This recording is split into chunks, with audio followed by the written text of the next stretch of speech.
All right, welcome back. We are moving right along. We are going to lesson 12, draw the loop. Have you ever made a flip book? So here's an example of what a flip book is. It's a bunch of pictures, and you flip the pages to make it look like the pictures are moving. You have small changes. Movie kind of works the same way. It's a bunch of frames played very quickly to trick your eyes into thinking there's movement. Today we're going to be looking at world frame rate and the draw function. The draw function is also, I want you to think about it as a loop, something that happens over and over and over again. So let's head over here to code.org. It needs you to make a prediction. Take a look at this code. What do you think is going to happen? Pause the video and put your prediction in this box. Once you have done your prediction, go ahead and press the play button, and you will see that there is a sea green ellipse, not just green, sea green ellipse that is appearing over and over and over again in different spots because of our random numbers all over our graph. Now, it will keep going until it fills up, and then it will continue to go even more. You just won't be able to see it because it's just green circles on top of green circles. It will not stop until we stop our program. All right, once you've done that, hit finish and go to bubble number 2. Bubble number 2. We're going to add to the program right now. It's just all the green ellipses. We're going to add to it so that we also have orange circles that appear. So go ahead and press pause, give it a try. All right, now that you're back, let's see if you did it right. We're going to hit the draw, and we need first, what color are we doing? We're doing orange. Okay. And then what shape? We're doing an ellipse. Now you've got two choices here. We've got our X, we've got our Y, and we've got our width and our height. You can either delete the width and the height, or you can type in 50 and 50. Because as you see, it's the same size as 50/50 it's the automatic one that code.org inputs for you. And then let's go ahead and add our random numbers. Remember, random numbers is under your math block because right now we just have one orange circle. Okay, so let's add that we want more orange circles anywhere on the board. So we need to make our X and Y 0 to 400.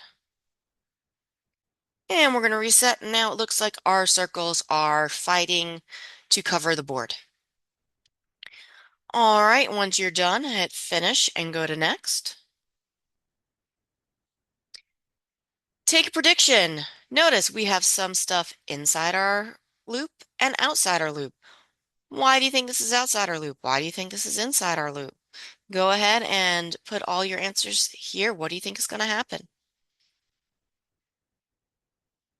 All right. So we have our red background. Now notice it says blue background right here. Why is our background not blue? Our background is not blue because after our original start, we told it we want a red background.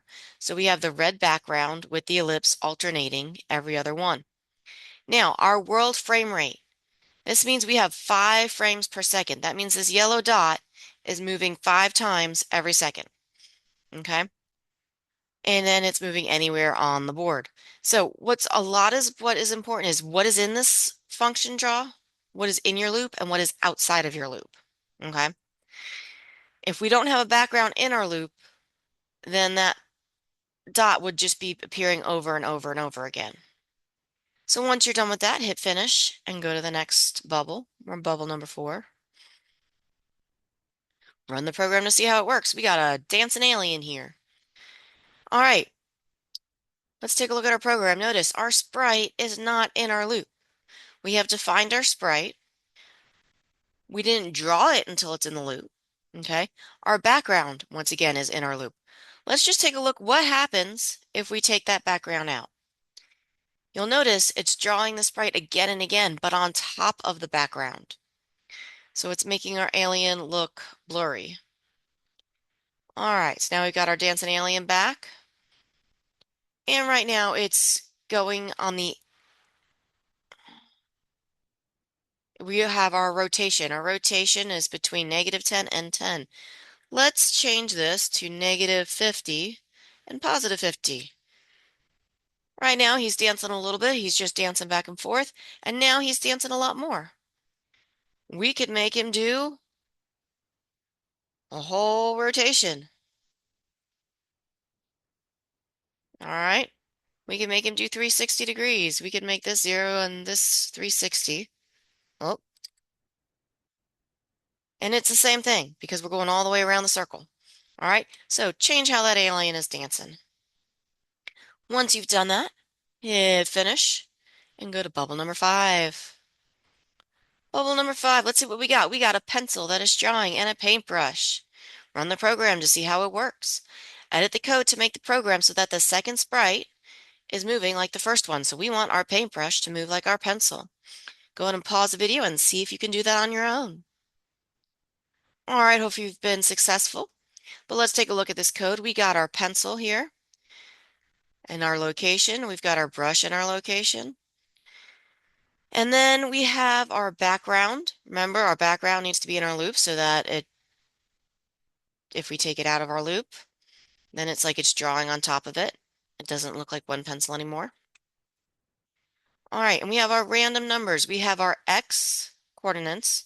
So that's anywhere on this X line between 100 and 110. So we need to go to grab a math block and add our random numbers in here. So we have our brush X. Now what happens, I don't know if any of you did this, did anybody put 100, 110? What happens? It doesn't look like this picture, right? They overlap because we're telling it that for the paintbrush, we want our coordinates to be on that X line between 100 and 110. So we don't want it over here, we want it over here. So let's do 260. And notice how there's a difference of 10 between 100 and 110. So we want a difference between of 10. So 260 to 270. And now our paintbrush is wiggling over here just like our pencil. All right, go ahead and finish the rest on your own. Go ahead and start making things move, and I will see you for our next lesson soon.